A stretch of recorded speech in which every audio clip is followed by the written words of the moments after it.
আমি মোহাম্মদ আরিফুল ইসলাম, প্রভাষক আইসিটি প্রভাতী শাখা, Wills Little Flower School and College. এই ক্লাসের পুরোটা সময় জুড়ে আমি তোমাদের সাথে থাকব।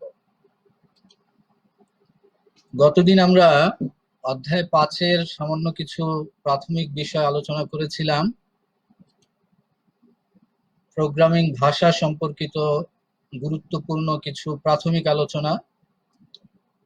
তো গতদিন আমি তোমাদেরকে একটা বিষয় অনুরোধ করেছিলাম যে আমরা আমাদের এই পড়াশোনার জীবনে, স্কুল এবং কলেজ লাইফে এই টপিকের উপরে এর আগে কখনো কোনোদিন কোনো ক্লাস করিনি, অথবা এই বিষয়বস্তুর উপরে আমরা এর আগে কোনো সাবজেক্টে কোনো কিছু পড়িনি। একেবারেই নতুন একটা টপিক, নতুন একটা বিষয়বস্তু। তো এ কারণে শুরুর দিকে বিষয়টা আমাদের কাছে একটু জটিল মনে হতে পারে, কিন্তু আমার মনে হয় সকলেই যদি একটু ধৈর্য সহকারে আমরা প্রতিটা ক্লাস ভালোভাবে মনোযোগের সাথে দেখতে থাকি, তাহলে আমার মনে হয় বিষয়গুলো সকলের কাছে বোধগম্য হবে এবং সহজ হবে। তো আমি আশা করব সকলেই প্রতিটা ক্লাস খুবই মনোযোগের সাথে করবা এবং সকলেই আইসিটির জন্য একটা পৃথক খাতা হাতে নিয়ে এই ক্লাসে বসলে তোমার জন্য উপকার হবে। মূল মূল টপিকগুলো, মূল মূল বিষয়গুলো তোমরা লিখে নিতে পারবে। এছাড়া গতদিন আমাকে অনেকে কমেন্টে বলেছে যে স্যার, এত তাড়াতাড়ি স্লাইডগুলো চলে যায়, আমরা তো কিছু লিখতে পারি না। অনেকে লিখতে চায়। তো আসলে আমাদের 40 মিনিটের ক্লাসের মধ্যে আমরা যদি স্লাইডগুলোকে এত সময় ধরে রাখি, তাহলে আমরা ক্লাস শেষ করতে পারবো না। এজন্য আমাদের ফেসবুক পেজে ক্লাসগুলো থাকবে, তোমরা যে কোনো সময় এই ক্লাসগুলো আবার পুনরায় দেখে নিতে পারবে এবং তখন তোমরা পজ বাটন ব্যবহার করে প্রতিটা জায়গায় তোমরা পজ বাটন ব্যবহার করে প্রতিটা বিষয়কে তোমরা লিখে লিখে নিয়ে তোমাদের খাতায় উঠিয়ে নিতে পারবে। তো আজকের আলোচ্য বিষয় যেগুলো, সেগুলো হচ্ছে, প্রথমে আমরা গত দিনের কিছু কথা পুনরাবৃত্তি করব। তারপরে আমরা আজকে আমাদের নতুন টপিকে যাব, অনুবাদক প্রোগ্রাম, ট্রান্সলেটর প্রোগ্রাম। তারপরে আমরা যে বিষয়টা আলোচনা করব সেটা হচ্ছে, কোনো একটা প্রোগ্রাম বা সফটওয়্যার তৈরি করতে হলে যে যে কাজগুলো করতে হয়, অর্থাৎ যে যে ধাপে যে যে কাজগুলো করতে হয়, সে কাজগুলো আমরা আজকে জানবো। Steps of developing a program. এরপরে আমরা বিভিন্ন প্রোগ্রামিং ভাষার গঠনগত এবং বৈশিষ্ট্যগত কিছু বিষয় নিয়ে আলোচনা করব, যেটাকে আমরা প্রোগ্রাম ডিজাইন মডেল বলি। তো আমি গত ক্লাসের কিছু আলোচনা শুরুতেই করব। A glimpse of previous class. গতদিন আমরা প্রথমে প্রোগ্রাম বা সফটওয়্যার কি সেই বিষয় সম্পর্কে আলোচনা করেছি এবং আমি অবশ্যই ধারণা করি যে তোমরা সকলেই প্রোগ্রাম বা সফটওয়্যার কি সেটা খুব ভালো করে বুঝেছো। তারপর আমরা আলোচনা করেছি যে এই প্রোগ্রাম বা সফটওয়্যার কিভাবে তৈরি করা হয়। আমরা জানি যে প্রোগ্রাম বা সফটওয়্যার প্রোগ্রামিং ভাষার সাহায্যে তৈরি করতে হয়। That is, programming languages are used to create program or software. Then আমরা প্রোগ্রামিং ভাষাগুলোর প্রজন্ম নিয়ে আলোচনা করেছি, একেবারে প্রথম থেকে, কম্পিউটার বা ডিজিটাল কম্পিউটারের একেবারে শুরু থেকে প্রোগ্রামিং ভাষাগুলো কিভাবে ধাপে ধাপে, স্তরে স্তরে উন্নতি লাভ করেছে, পরিবর্তিত হয়েছে, সেগুলো নিয়ে আমরা আলোচনা করেছি এবং আমরা জেনেছি যে প্রোগ্রামিং ভাষার প্রজন্ম 5টি এবং এই প্রতিটি প্রোগ্রামিং ভাষার প্রজন্মের বৈশিষ্ট্যগুলো কি, সুবিধা কি, অসুবিধা কি, সেই বিষয়গুলো নিয়ে আমরা আলোচনা করেছিলাম এবং তারই আলোকে কিছু ছোট বাড়ির কাজ দিয়েছিলাম তোমাদেরকে হোমওয়ার্ক হিসেবে। আমি অবশ্যই আশা করি যে তোমরা সেই বাড়ির কাজগুলো ভালো করে দেখেছো এবং করেছো। বাড়ির কাজের মধ্যে ছিল দুটো জ্ঞানমূলক প্রশ্ন লেখা। প্রথম প্রশ্ন ছিল, অ্যাসেম্বলি ভাষা কাকে বলে? What is assembly language? Second question ছিল, 4GL কি? What is 4GL? এরপরে দুটো অনুধাবনমূলক প্রশ্ন ছিল, একটা ছিল যে শব্দ ছাড়াই শুধুমাত্র সংখ্যার মাধ্যমে ভাষা প্রকাশ করা সম্ভব, ব্যাখ্যা করো। Language can be expressed by only digits instead of using words, explain. এই প্রশ্নের উত্তরে তোমরা কে কি লিখেছো? আমি বলবো যে অবশ্যই তোমরা সবাই পেরেছো, কারণ আমরা মেশিন ভাষার কথা বলেছিলাম, যে মেশিন ভাষাতে শুধুমাত্র দুটো ডিজিট 0 এবং 1 ব্যবহার হয় এবং 0 এবং 1 এর মাধ্যমে প্রোগ্রাম রচনা করা হয়। তো আমরা বলতে পারি যে শুধুমাত্র সংখ্যা দিয়েই ভাষা প্রকাশ করা সম্ভব এবং সেটা মেশিন ভাষার ক্ষেত্রে প্রযোজ্য। সেকেন্ড কোশ্চেন ছিল লো লেভেল ল্যাঙ্গুয়েজের দুর্বলতায় হাই লেভেল ল্যাঙ্গুয়েজের উৎপত্তির কারণ, ব্যাখ্যা করো। High level languages are introduced because of the limitations of low level language, explain. আমরা জানি যে লো লেভেল ল্যাঙ্গুয়েজের মধ্যে মেশিন ভাষা এবং অ্যাসেম্বলি ভাষা এই দুটো রয়েছে, যেগুলো মেশিনের খুব কাছাকাছি এবং যেগুলো মেশিনের জন্য বোঝা সহজ।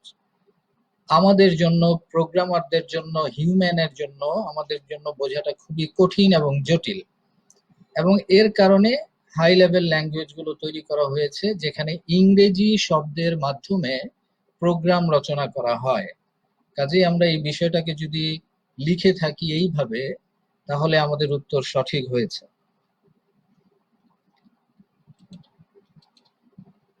এবার আমরা আজকের আলোচনা শুরু করব অনুবাদক প্রোগ্রাম, ট্রান্সলেটর প্রোগ্রাম। আমরা একটা ছবি দেখতে পাচ্ছি, এখানে কি ঘটছে আমরা একটু খেয়াল করি। এখানে হাই লেভেল ল্যাঙ্গুয়েজে একজন ব্যক্তি সে একটা প্রোগ্রাম লিখেছে। এখন এই প্রোগ্রামটা আমরা জানি যে যদি কম্পিউটারকে বুঝতে হয় বা কম্পিউটার এটাকে বুঝে সে যদি কোনো একটা রেজাল্ট দেয় বা ফলাফল দেয়, তাহলে তাকে এটাকে অবশ্যই মেশিন ল্যাঙ্গুয়েজে বোঝাতে হবে। এই কাজটাই এক বিশেষ প্রোগ্রাম করে থাকে এবং সেই বিশেষ প্রোগ্রামটাকে বলা হয় ট্রান্সলেটর প্রোগ্রাম বা অনুবাদক প্রোগ্রাম। কেন? এখানে দুটো কারণ উল্লেখ করা হয়েছে।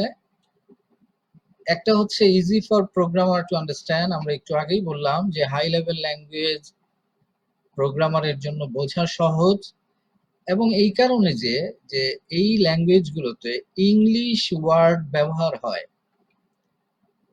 আর কম্পিউটারকে বোঝানোর জন্য কম্পিউটারের নিজস্ব ভাষার প্রয়োজন, দ্য কম্পিউটারস ওন ল্যাঙ্গুয়েজ, এবং সেটা কি আমরা জানি, একটা হচ্ছে 0 এবং একটা হচ্ছে 1, অর্থাৎ বাইনারি নাম্বারস। তাহলে এখানে কি ঘটছে? এখানে একটা হাই লেভেল ল্যাঙ্গুয়েজকে, যেমন আমরা সি প্রোগ্রামিং ভাষার কথা শুনেছি, আমাদের এই অধ্যায়ে আমরা একটা প্রোগ্রামিং ভাষা শিখব এবং সেই প্রোগ্রামিং ভাষাটা হচ্ছে সি। তো সি প্রোগ্রামিং ভাষা দিয়ে অনেক ধরনের সফটওয়্যার তৈরি করা যায় এবং আমরা খুবই ক্ষুদ্র পরিসরে বেশ কিছু ছোট ছোট সফটওয়্যার বা প্রোগ্রাম বানাবো।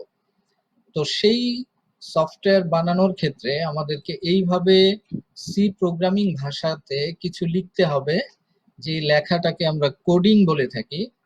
তাহলে এই সি ল্যাঙ্গুয়েজটা হচ্ছে একটা হাই লেভেল ল্যাঙ্গুয়েজ, এটা কম্পিউটার সরাসরি বোঝে না। কম্পিউটার বোঝে শুধুমাত্র মেশিন ল্যাঙ্গুয়েজ বা 0 এবং 1। এখন এই হাই লেভেল ল্যাঙ্গুয়েজকে মেশিন ল্যাঙ্গুয়েজে যে কনভার্ট করবে সেই হচ্ছে ট্রান্সলেটর প্রোগ্রাম।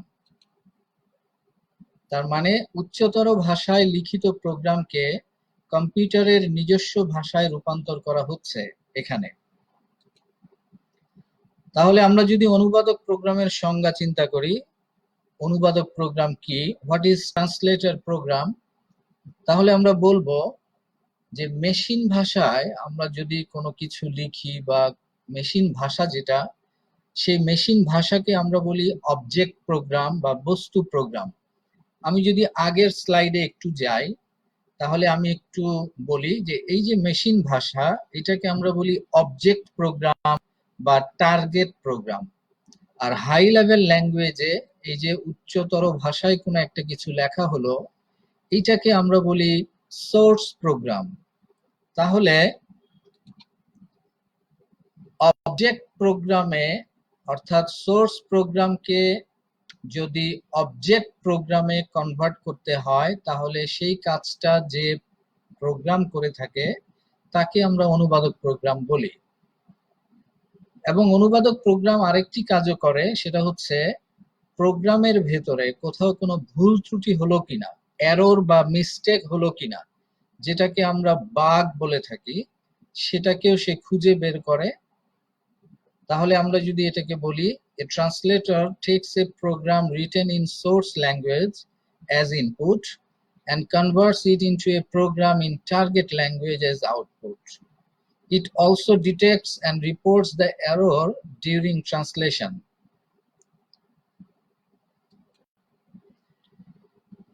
এবার আমরা অনুবাদক প্রোগ্রামের প্রকারভেদ নিয়ে কিছু কথা বলবো। অনুবাদক প্রোগ্রাম তিন ধরনের। Three types of translator programs are there. Number one is assembler, then compiler, then interpreter. তাহলে অনুবাদক প্রোগ্রাম বা ট্রান্সলেটর প্রোগ্রাম হচ্ছে তিন ধরনের: অ্যাসেম্বলার, কম্পাইলার, ইন্টারপ্রেটার। এবার আমরা অ্যাসেম্বলারের কথা একটু জানবো যে অ্যাসেম্বলার কি করে মূলত। আমরা জানি যে দ্বিতীয় প্রজন্মের যে ভাষা, সেই ভাষাকে আমরা বলি অ্যাসেম্বলি ভাষা বা অ্যাসেম্বলি কোড।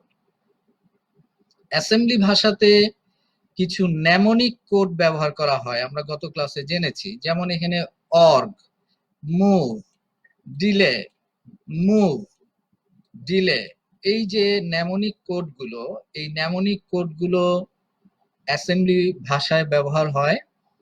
কিন্তু এই অ্যাসেম্বলি ভাষার কোডগুলো তো কম্পিউটার বোঝে না, যার কারণে এই কোডগুলোকে এক বিশেষ ধরনের ট্রান্সলেটর প্রোগ্রাম বা অনুবাদক প্রোগ্রাম দিয়ে কনভার্ট করে অবজেক্ট প্রোগ্রাম বা মেশিন প্রোগ্রামে বা মেশিন ল্যাঙ্গুয়েজে কনভার্ট করতে হয়। তাহলে অ্যাসেম্বলার হচ্ছে অ্যাসেম্বলি ভাষায় লিখিত প্রোগ্রামকে মেশিন ভাষায় অনুবাদ করার জন্য অ্যাসেম্বলার ব্যবহার করা হয়। এটি অ্যাসেম্বলি ভাষায় লিখিত প্রোগ্রামকে কোড বা যান্ত্রিক ভাষায় রূপান্তর করে, অর্থাৎ নেমনিক কোডকে মেশিন ভাষায় অনুবাদ করে এবং প্রোগ্রামে কোনো ভুল থাকলে এরর মেসেজ দেয়। An assembler translates a program written in assembly language into machine language, or an assembler converts assembly language code into machine code, which is also known as object code. এবার আমরা দেখব যে অ্যাসেম্বলারের প্রধান কাজগুলো কি। আমরা একটু আগেই বলেছি যে অ্যাসেম্বলি ভাষার কোডগুলোকে আমরা নেমনিক কোড বলি, আর মেশিন ভাষাকে আমরা অবজেক্ট কোড বলি। তাহলে নেমনিক কোডকে মেশিন ভাষায় অনুবাদ করে, সাংকেতিক ঠিকানাকে মেশিন ভাষায় লেখার ঠিকানায় রূপান্তর করে, প্রোগ্রামে কোনো ভুল থাকলে এরর মেসেজ দেয়, সব নির্দেশ ও ঠিকানা প্রধান মেমরিতে রাখে। Convert mnemonic operation codes to their machine language equivalents, convert symbolic operands to their equivalent machine address, build the machine instructions in the proper format, convert the data constants to internal machine representations. এবার আমরা compiler নিয়ে কথা বলবো। একটু আগে আমরা একটা C programming ভাষার কিছু লেখা বা কোডিং দেখেছি। এখানে আমরা আরেকটা সি প্রোগ্রামিং ভাষার সাহায্যে লেখা একটা কোডিং দেখছি, যাকে আমরা সোর্স কোড বলি, একটু আগেই বলেছি। এই সোর্স কোডটাকে কম্পাইলিং করে, অর্থাৎ অনুবাদ করে বা ট্রান্সলেট করে মেশিন ভাষায় বা অবজেক্ট কোডে কনভার্ট করে বা অনুবাদ করে যে প্রোগ্রাম, তাকে বলা হবে কম্পাইলার। তাহলে কম্পাইলার কি করে? সোর্স কোডকে অবজেক্ট কোডে কনভার্ট করে বা রূপান্তর করে। তাহলে কম্পাইলার এক ধরনের অনুবাদক যা হাই লেভেল ভাষায় লিখিত প্রোগ্রামকে মেশিন ভাষায় রূপান্তর করে, অর্থাৎ সোর্স প্রোগ্রামকে অবজেক্ট প্রোগ্রামে রূপান্তর করে। কম্পাইলার এই কাজটা দুইটি ধাপে সম্পন্ন করে। প্রথম ধাপে কম্পাইলার উৎস প্রোগ্রামের প্রত্যেকটি লাইন পড়ে এবং অবজেক্ট প্রোগ্রামে রূপান্তর করে। এই ধাপে কম্পাইলার সোর্স প্রোগ্রামে যদি ভুল থাকে তবে তা সংশোধন করার জন্য ব্যবহারকারীকে এরর মেসেজ দেয়। এখানে ব্যবহারকারী বলতে মূলত প্রোগ্রামার। এই এরর মেসেজকে কম্পাইলড টাইম ডায়াগনস্টিক বলে। এই ধরনের কোশ্চেন আমাদের ক নাম্বার প্রশ্ন হিসেবে আসতে পারে যে কম্পাইল টাইম ডায়াগনস্টিক কি। তাহলে আমরা বলবো যে এরর মেসেজকে compile time diagnostic error message বলে। A compiler is a program that translates a source program or source code written in some high-level programming language, such as C, into machine code or object code. It performs the translation of a source program as a whole. The generated machine code can be later executed many times against different data each time. তাহলে কম্পাইলারের কিছু গুরুত্বপূর্ণ বৈশিষ্ট্য আমরা একটু দেখে নেই। Compiler পুরো প্রোগ্রামটাকে একসাথে অনুবাদ করে। কম্পাইলার পুরো প্রোগ্রামটাকে একসাথে অনুবাদ করে এবং একবার যখন কোনো একটা প্রোগ্রাম কম্পাইল হয়, পরবর্তীতে ভিন্ন ভিন্ন ইনপুটের জন্য বারবার কম্পাইল করার প্রয়োজন হয় না। প্রোগ্রামে কোনো ভুল থাকলে তা মনিটরে একসাথে প্রদর্শন করে এবং প্রোগ্রাম ডিবাগিং এবং টেস্টিং এর কাজ এই কম্পাইলার খুব ধীর গতিতে করে। ডিবাগিং কি, এটা নিয়ে কিছুক্ষণ পরে কথা বলবো। ডিবাগিং হচ্ছে প্রোগ্রামের কোনো ভুল থাকলে তাকে সংশোধন করা। একটু আগে যেহেতু আমরা বললাম যে প্রোগ্রামের পুরোটাকে কম্পাইলার একসাথে অনুবাদ করে, এই কারণে পুরো প্রোগ্রামে যতগুলো ভুল থাকে সবগুলো একসাথে প্রদর্শিত হয়। তো প্রতিটা ভুলকে ডিবাগিং করে, অর্থাৎ ভুলগুলোকে সংশোধন করে প্রোগ্রামটাকে রান করতে তুলনামূলক কিছুটা বেশি সময় লাগে। এই কারণে এটা কিছুটা ধীর গতি সম্পন্ন।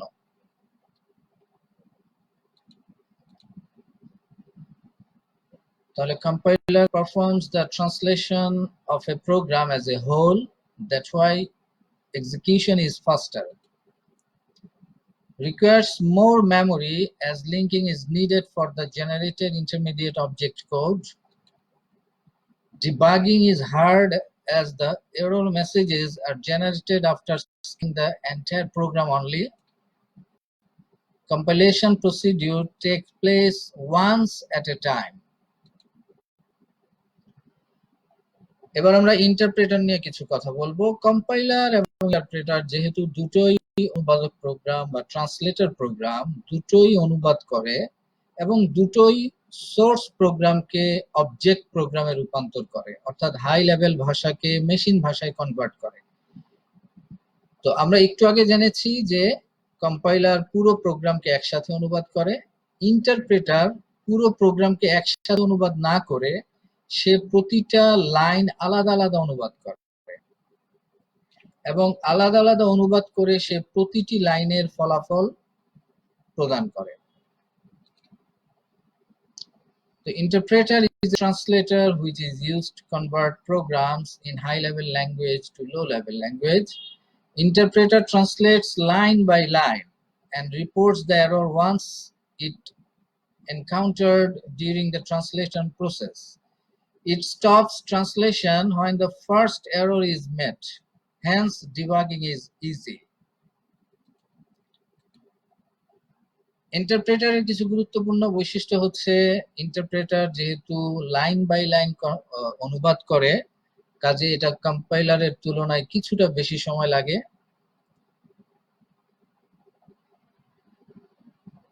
সম্পূর্ণ প্রোগ্রামটা ইন্টারপ্রেটারের সাহায্যে যদি অনুবাদ করা হয়, এটা সম্পূর্ণ প্রোগ্রাম একসাথে মেশিন ভাষায় রূপান্তর হয় না। প্রত্যেকটা লাইনের জন্য বা স্টেটমেন্টসের জন্য বা কাজের জন্য আলাদা আলাদা ভাবে অনুবাদ করতে হয়। প্রতিটি লাইনের অনুবাদ তাৎক্ষণিক হওয়াতে ওই সময়ই প্রোগ্রাম যত এরর আছে বা ওই লাইনে বা স্টেটমেন্টে যত এরর বা ভুল আছে সেগুলোকে সংশোধন করে, যেটাকে আমরা একটু আগে বললাম debugging.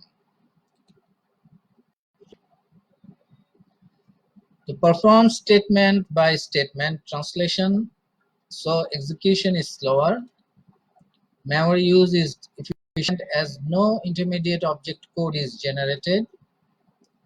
It stops translation when the first error is met, hence debugging is easy. এবার আমরা কোন একটা প্রোগ্রাম বা সফটওয়্যার তৈরি করার জন্য যে যে ধাপে কাজগুলো করতে হয় সেই বিষয় নিয়ে আলোচনা করব। Steps of developing a programme.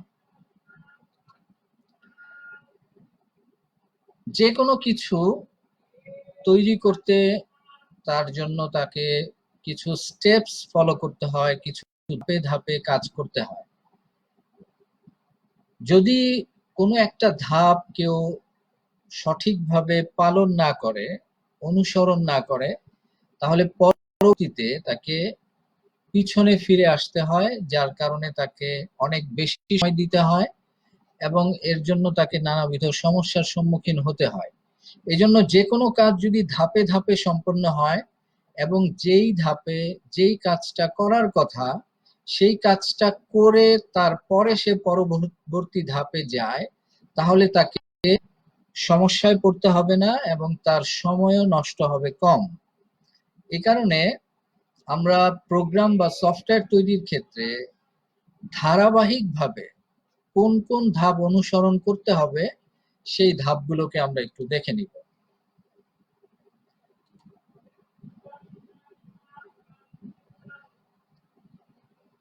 তাহলে প্রোগ্রাম তৈরির জন্য আমাদের বেশ কিছু স্টেপস অনুসরণ করতে হবে, কিছু ধাপ ফলো করে করে আমাদেরকে এগুতে হবে। প্রথম যে ধাপ সেটাকে আমরা বলি সমস্যা নির্দিষ্টকরণ বা প্রবলেম স্পেসিফিকেশন। এটাকে আমরা প্ল্যানিংও বলতে পারি।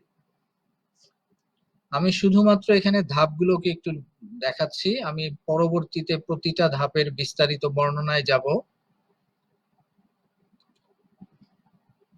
পরবর্তীতে সমস্যা বিশ্লেষণ বা প্রবলেম অ্যানালাইসিস,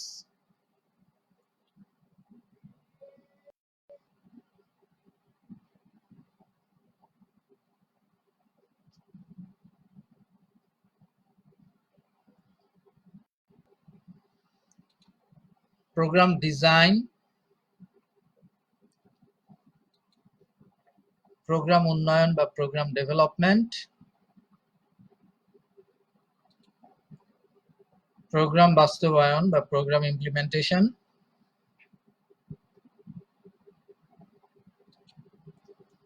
ডকুমেন্টেশন, প্রোগ্রাম রক্ষণাবেক্ষণ বা প্রোগ্রাম মেইনটেনেন্স। তাহলে ধাপগুলো হচ্ছে সমস্যা নির্দিষ্টকরণ, সমস্যা বিশ্লেষণ, প্রোগ্রাম ডিজাইন,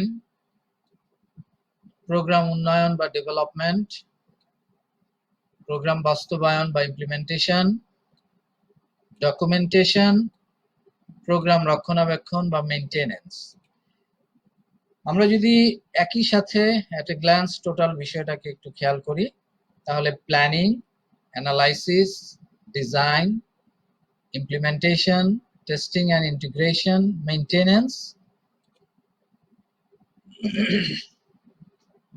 তো সমস্যা নির্দিষ্টকরণে যে কাজগুলো একজন প্রোগ্রামারকে একেবারে শুরুতে করতে হয় সেই কাজগুলো কি? আমি একটা উদাহরণ দিয়ে বিষয়টাকে একটু বোঝাতে চাই। গতদিন আমরা খুব জনপ্রিয় বিশ্বের সবচেয়ে মেধাবী প্রোগ্রামারদের মধ্যে একজন মেধাবী প্রোগ্রামারের ছবি দেখেছিলাম, যার তৈরি করা সফটওয়্যার দিয়ে আমরা আজকে লাইভ ক্লাস করছি। কে সেই ব্যক্তি? মার্ক জাকারবার্গ, যার তৈরি করা সফটওয়্যার ফেসবুক দিয়ে আমরা আজকের এই লাইভ ক্লাসটা করছি। তো আমরা যদি মার্ক জাকারবার্গ ফেসবুক যে তৈরি করেছে আমরা সেটাকে চিন্তা করে আমাদের এই সমস্যা নির্দিষ্টকরণের কথাটাকে একটু বুঝাই বা বলি, তাহলে আমরা এইভাবে বিষয়টাকে এইভাবে বলি যে মার্ক জাকারবার্গ প্রথমে চিন্তা করলো যে আমি আমার বিশ্ববিদ্যালয়ের ভিতরে আমাদের বিশ্ববিদ্যালয়ের শিক্ষার্থীদের মধ্যে কিছু ভিউজ, কিছু তথ্য, কিছু আমরা শেয়ার করতে চাই এবং সেটাকে কিভাবে করা যেতে পারে।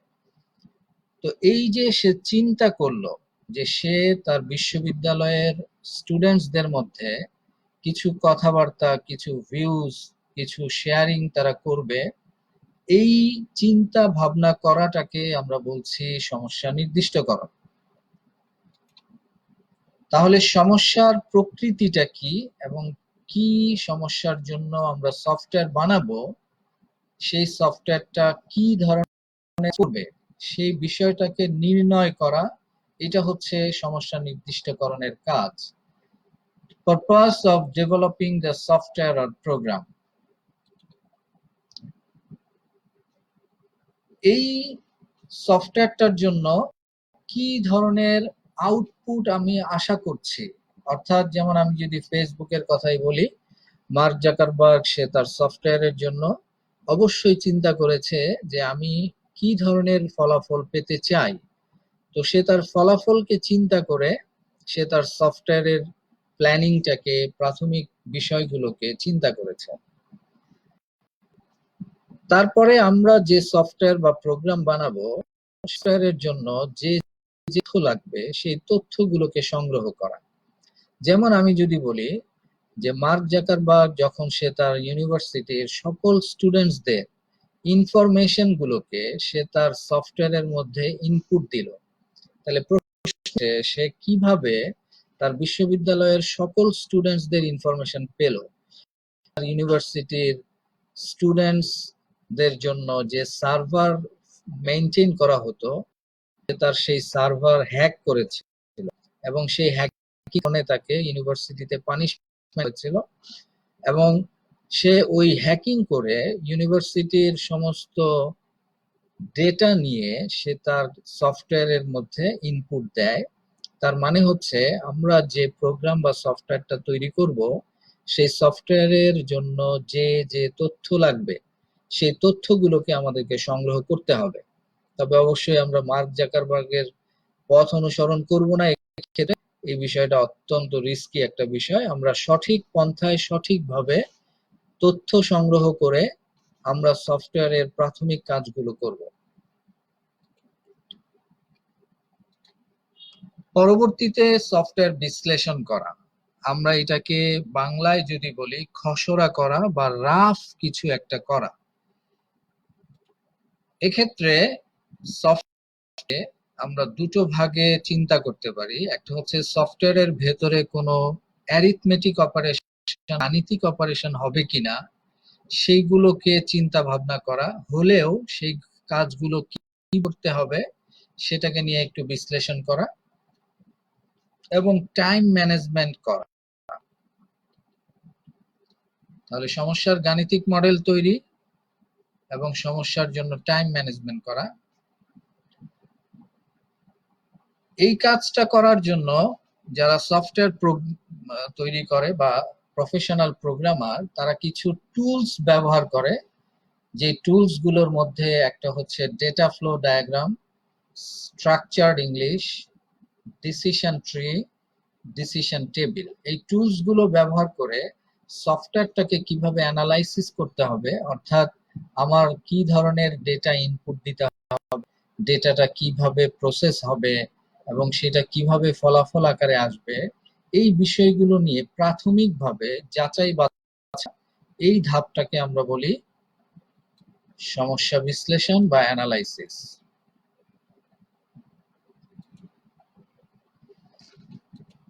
এবার আমাদেরকে প্রোগ্রামটাকে ডিজাইন করতে হবে। প্রোগ্রাম ডিজাইন বলতে আমরা প্রোগ্রামের ভেতরে, প্রোগ্রামের অভ্যন্তরীণ যে কাজগুলো হবে, ইন্টারনাল যে স্টেপস গুলো হবে, কোন কাজটার পর কোন কাজটা করতে হবে প্রোগ্রামে, সেই ধাপগুলোকে দেখানো। এই দেখানোর কাজটা প্রোগ্রাম ডিজাইন নামে পরিচিত বা প্রোগ্রাম ডিজাইন বলা হয়।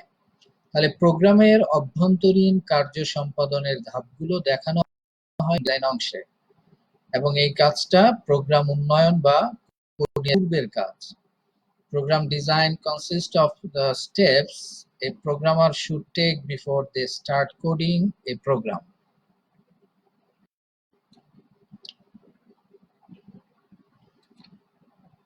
তো প্রোগ্রাম ডিজাইনে তিনটি পদ্ধতি অনুসরণ করা হয় বা তিন ভাবে আমরা প্রোগ্রামকে ডিজাইন করতে পারি বা প্রোগ্রামের ধাপগুলোকে দেখাতে পারি।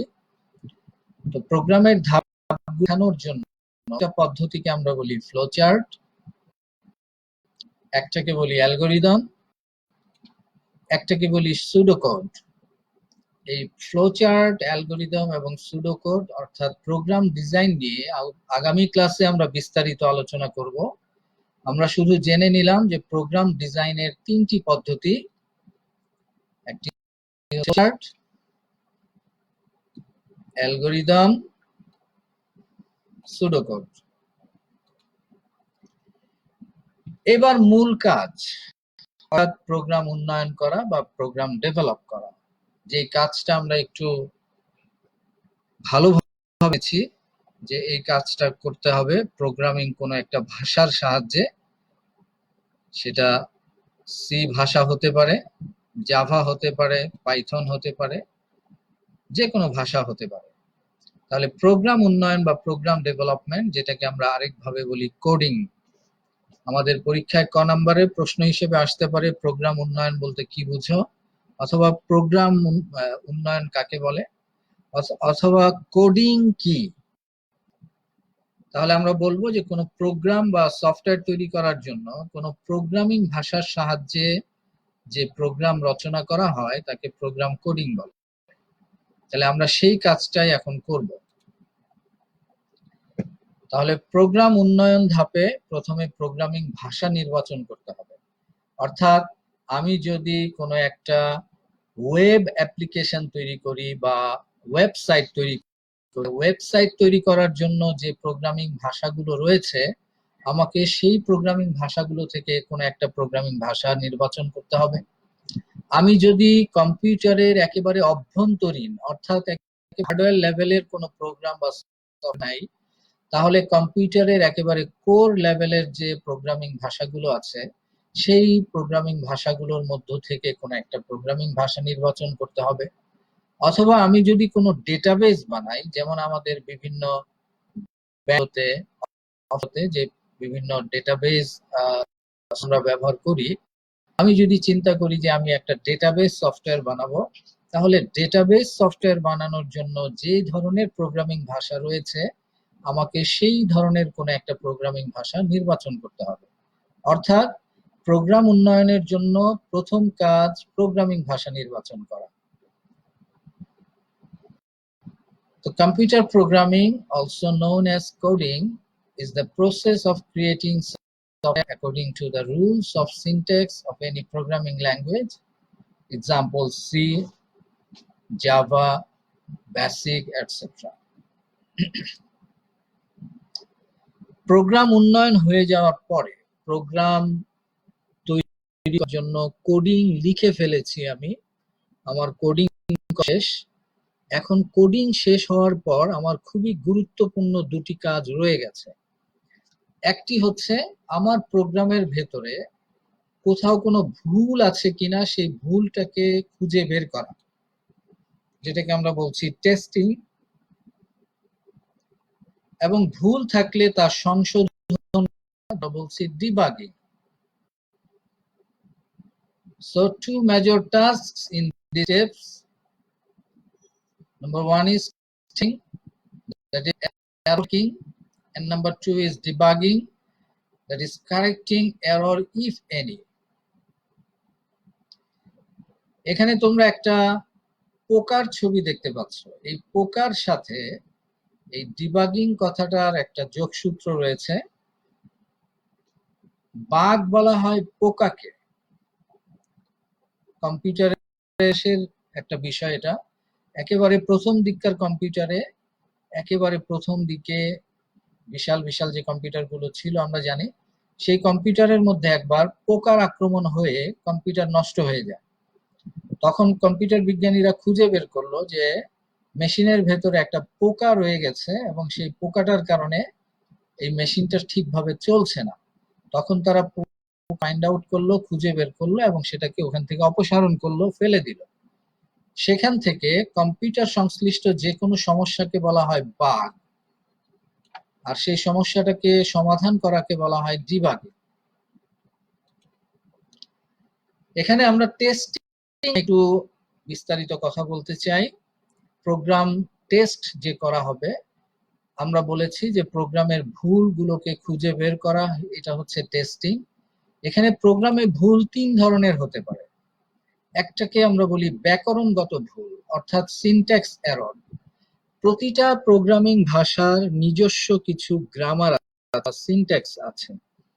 সেই গ্রামার বা সিনট্যাক্সটাকে, অর্থাৎ ওই প্রোগ্রামিং ভাষার যে নিজস্ব রীতিনীতি আছে, সেই রীতিনীতিকে সিনট্যাক্স বলে। যেমন আমরা যখন সি প্রোগ্রামিং ভাষা শিখব, তখন আমরা দেখব যে সি প্রোগ্রামিং ভাষায় কোন একটা লাইন লেখার পরে একটা সেমিকোলন দিতে হয়। এখন কেউ যদি প্রশ্ন করে কেন দিতে হয়, তাহলে বলবো এটা ব্যাকরণ বা সিনট্যাক্স। তো কেউ যদি এই সেমিকোলনটা না দেয়, তাহলে কম্পিউটার একটা ভুল ধরবে। অর্থাৎ আমরা জেনেছি যে সি প্রোগ্রামিং ভাষাটাকে কম্পাইলারের মাধ্যমে অনুবাদ করতে হয়, তখন কম্পাইলার ভুল ধরবে যে প্রোগ্রামে কোথাও কোনো ভুল আছে। তাহলে যদি এই ভুলটা আমরা চিন্তা করি কি ধরনের ভুল, তাহলে আমরা এটাকে বলবো সিনট্যাক্স বা ব্যাকরণগত ভুল।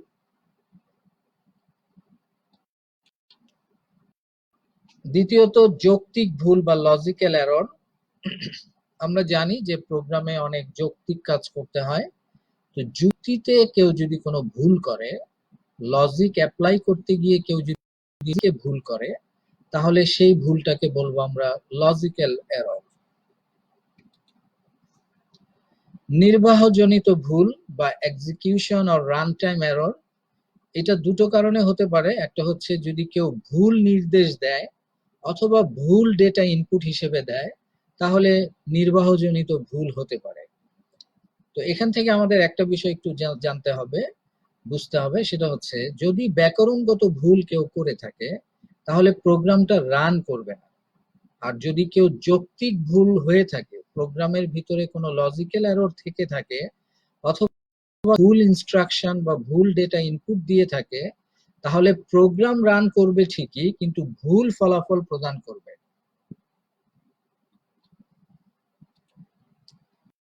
এবার আসছি আমরা ডকুমেন্টেশনে। ডকুমেন্টেশন হচ্ছে প্রোগ্রাম আমরা যে তৈরি করব, প্রোগ্রামের মধ্যে আমরা দেখেছি যে আমরা প্রোগ্রামের শুরুতে প্ল্যানিং করেছি,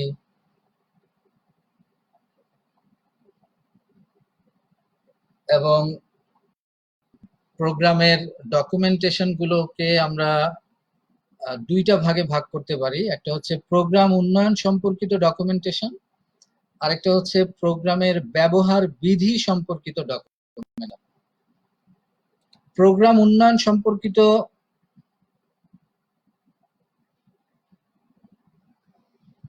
ডকুমেন্টেশনে প্রোগ্রামের বর্ণনা থাকবে, ফ্লোচার্ট অ্যালগরিদম গুলো থাকবে, প্রোগ্রাম যে কোডিং করা হয়েছে কোনো প্রোগ্রামিং ভাষার সাহায্যে সেটা থাকবে, প্রোগ্রামের যে ফলাফলের জন্য বিভিন্নভাবে ইনপুট দিয়ে দিয়ে বিভিন্ন ফলাফল টেস্ট করা হয়েছে সেগুলো থাকবে। এবং সেগুলো সংরক্ষণ করার উদ্দেশ্য হচ্ছে ভবিষ্যতে যদি কোনো প্রোগ্রামার এই প্রোগ্রাম বা সফটওয়্যারের মধ্যে কোথাও কোনো পরিবর্তন করতে চায়, তাহলে সে এই ডকুমেন্টেশন দেখে পরবর্তী সিদ্ধান্তগুলো নিতে পারবে। So, software documentation is written text or illustration that accompanies computer software or is embedded in the source code. The documentation either explains how the software operates or how to use it, and many mean different things to people in different roles. Two main categories: product documentation, where planning, design, coding, and testing results will be there. And second is process documentation, which is user manual. রক্ষণাবেক্ষণ বা maintenance. আমরা জানি যে সফটওয়্যারের পরিবর্তন হয় সময়ের সাথে, যুগের সাথে, ব্যবহারকারীর প্রয়োজনের সাথে। সফটওয়্যারের পরিবর্তন হয়। তো সেই পরিবর্তনের আলোকে সফটওয়্যারের মধ্যে নতুন নতুন বিষয় সংযোজন করা, সেটাকে আমরা বলি প্রোগ্রাম রক্ষণাবেক্ষণ। তাহলে প্রোগ্রামের মধ্যে গুরুত্বপূর্ণ পরিবর্তন, পরিমার্জন অথবা কাস্টমারের চাহিদা অনুযায়ী কাস্টমারকে নতুন বিষয় করে দেওয়া সফটওয়্যারের ভেতরে, সেই বিষয়গুলোকে আমরা বলবো প্রোগ্রাম রক্ষণাবেক্ষণ।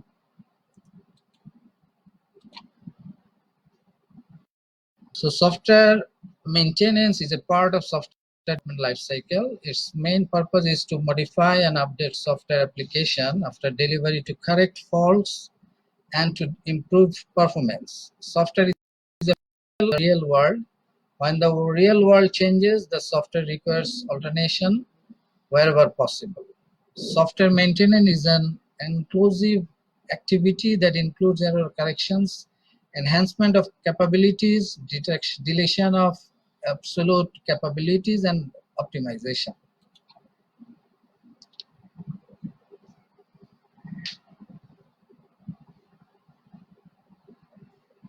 কিছু কমেন্ট করতে চাচ্ছি।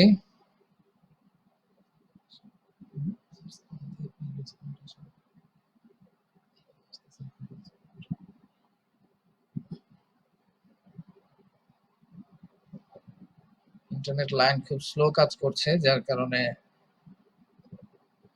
কমেন্টগুলো আমি পড়তে পারছি না। আমি অবশ্যই পরবর্তীতে কমেন্টগুলোর অ্যান্সার দিব ইনশাআল্লাহ। প্রোগ্রাম ডিজাইন মডেল নিয়ে একটু কথা বলে আজকে ক্লাস শেষ করব। প্রোগ্রাম ডিজাইন মডেল হচ্ছে কোন একটা প্রোগ্রামিং ভাষার গঠনগত বৈশিষ্ট্য এবং কাজের ধরন, এই দুটো বিষয়কে আমরা প্রোগ্রাম ডিজাইন মডেল বলে থাকি। অর্থাৎ কোন একটা প্রোগ্রামিং ভাষার গঠনটা কেমন এবং এটি কিভাবে কাজ করে, এই দুটো বিষয়কে প্রোগ্রামিং ভাষার মডেল বা প্রোগ্রাম ডিজাইন মডেল বলে। Structural characteristics and working principle. These two things are program design model. তার মানে কোন একটা প্রোগ্রামিং ভাষা, এটার গঠনটা কেমন এবং তার কাজের ধরন কেমন, তার ভিত্তিতে চার ধরনের প্রোগ্রামিং ভাষার মডেল রয়েছে। একটাকে বলে structured programming model, object oriented programming model, visual programming, event driven programming. Structured প্রোগ্রামে একটা মূল অংশ থাকে, প্রোগ্রামের একটা মূল অংশ থাকে এবং সেই মূল অংশের কিছু খণ্ডিত অংশ, সহযোগী অংশ থাকে। তাহলে আমরা বলতে পারি যে একটা বড় প্রোগ্রামকে ছোট ছোট অনেকগুলো ভাগে ভাগ করে প্রোগ্রাম তৈরি করা যায়, যে ভাগগুলোকে মডিউল বা ফাংশন বলা হয়। এই ধরনের ছোট ছোট ভাগে ভাগ করে প্রোগ্রাম রচনা করা যায় যে প্রোগ্রামিং ভাষাগুলোর সাহায্যে, সেই প্রোগ্রামিং ভাষাগুলোকে স্ট্রাকচার্ড প্রোগ্রামিং মডেলের প্রোগ্রামিং ভাষা বলে। এই প্রোগ্রামিং ভাষাগুলোর তিনটা বৈশিষ্ট্য রয়েছে। একটা হচ্ছে পর্যায়ক্রমিক কাঠামো, সিদ্ধান্তমূলক কাঠামো এবং চক্রাবর্ত কাঠামো।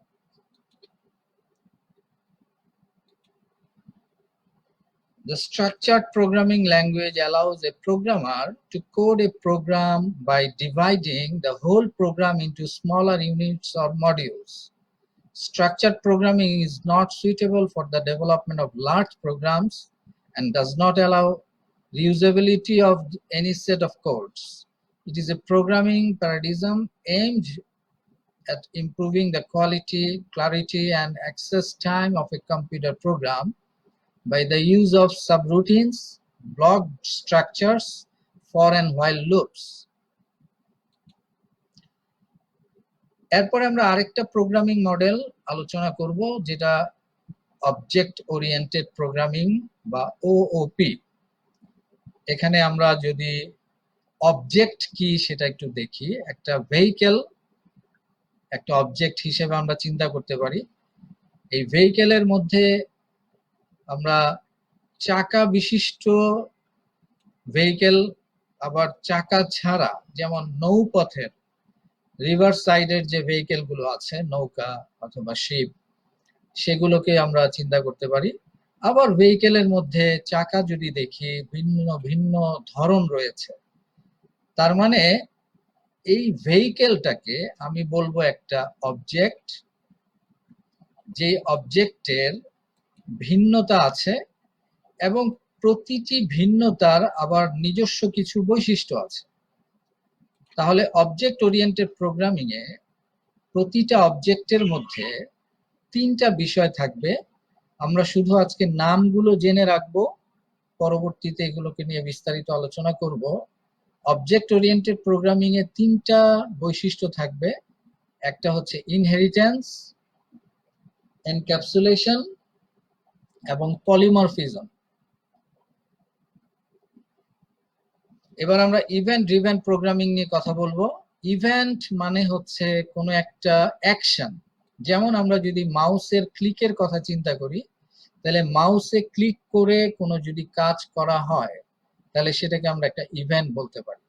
আমরা প্রোগ্রামিং ভাষার প্রকারভেদ যখন পড়েছিলাম, তখন বলেছিলাম যে কিছু প্রোগ্রামিং ভাষা এরকম আছে যেখানে টুলস ব্যবহার করে করে আমরা সফটওয়্যার তৈরি করতে পারি। এই ধরনের টুলস ব্যবহার করে করে যে সফটওয়্যারগুলো তৈরি করার জন্য প্রোগ্রামিং ভাষা রয়েছে, সেই প্রোগ্রামিং ভাষাগুলোকে আমরা ইভেন্ট ড্রিভেন প্রোগ্রামিং ভাষা বলি। In computer programming, event-driven programming is a programming paradigm in which the flow of the program is determined by events such as user actions, mouse clicks, key presses, sensor outputs, or messages from other programs or threads. এরপরে আছে visual programming. Visual কথাটার সাথে আমরা পরিচিত, যেগুলো আমরা দেখতে পারি, আমাদের দৃশ্যমান কিছুকে আমরা ভিজুয়াল বলি। তো যে প্রোগ্রামিং ভাষাগুলোতে দৃশ্যমান কিছু বিষয় আমাদের সামনে থাকে, যেগুলো আমরা একটু আগে ইভেন্ট ড্রিভেন প্রোগ্রামিং এর কথা যেটা বললাম, ইভেন্ট ড্রিভেন প্রোগ্রামিং গুলোকেও আমরা ভিজুয়ালাইজেশনের দৃষ্টিকোণ থেকে যদি দেখি, তাহলে সেগুলোকে আমরা ভিজুয়াল প্রোগ্রামিংও বলতে পারি। তাহলে visual programming is a type of programming language that lets humans describe processes using illustration, whereas a typical text-based programming language makes the programmer think like a computer. A visual programming language lets the programmer describe the process in terms that make sense to humans. তাহলে এই ছিল আমাদের আজকের আলোচনা। আমাদের next ক্লাসে আমরা কিছু বাড়ির কাজ করে রাখবো বাসায়। আগের মতোই দুটো জ্ঞানমূলক প্রশ্ন। ডিবাগিং কি? What is debugging? তোমরা একটু লিখে নাও প্লিজ। আরেকটা হচ্ছে অবজেক্ট ওরিয়েন্টেড প্রোগ্রামিং কি বা ওওপি কি? দুটো অনুধাবনমূলক প্রশ্ন। প্রোগ্রাম রক্ষণাবেক্ষণ জরুরি কেন ব্যাখ্যা করো। Why program maintenance is necessary, explain. এবং কম্পাইলার ও ইন্টারপ্রেটারের মধ্যে চারটি পার্থক্য লিখে রাখবা তোমরা। Distinguish for differences between compiler and